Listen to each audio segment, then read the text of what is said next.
Հիմա ես կկարդամ Ջանի Դոդարի «Ով է հրամայում» ստեղծագործությունը։ Սկսեցի։ Մի օր հարցրին մի աղջկա ձեր տանը ով է հրամայում, նա նայեց ինձ ոչինչ չասաց, դե ինչ, ով է հրամայում, հայրիկը թե մայրիկը, նա նայեց ինձ,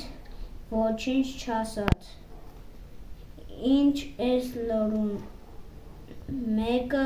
հրամայում է, չէ, նա էլի զարմացած նայում է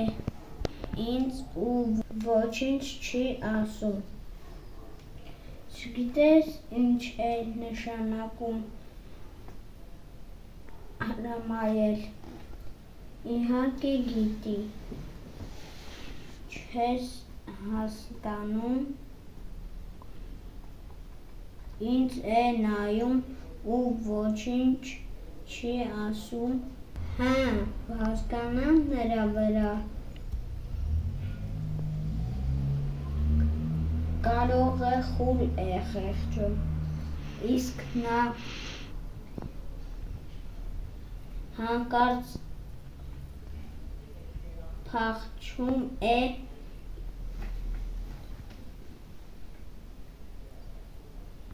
ինձնից,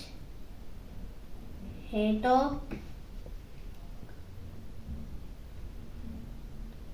կանգնում է, լեզու է հանում և ծիծաղալով կանչում, ոչ ոք չի հրամայում, որովհետև մենք բոլորս սիրում ենք իրար։ Դասարանում ստեղծագործությունները ո՞նց եք պատմում, Լևոն։ Մենք պատմում ենք մեր բարերով։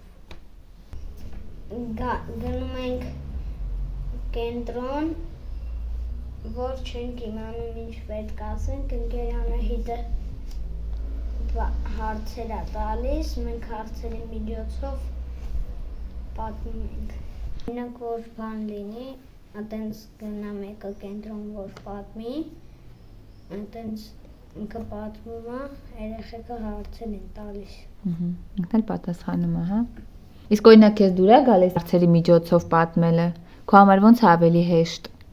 Երբ որ քեզ հարց են տալիս, դու պատմում ես, թե դու ինքդ գնում ես, կանգնում ես, սկսում ես պատմել։ Ինձ հարց է տալիս։